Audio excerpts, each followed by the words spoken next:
you're seeking $25 billion in damages for the people of Missouri.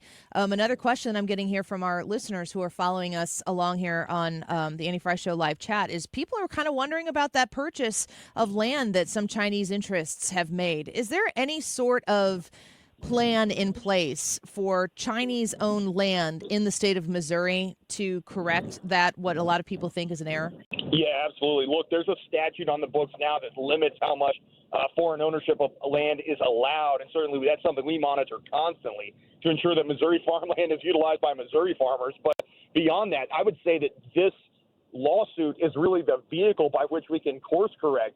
China hadn't shown up to court. They were served and provided due process, but that's how little they think of these United States of America that they couldn't even be bothered to show up in court. Well, if they had a case to put on, if they weren't guilty of inflicting COVID on the rest of us and then hoarding PPE, they would have shown up in court. They didn't.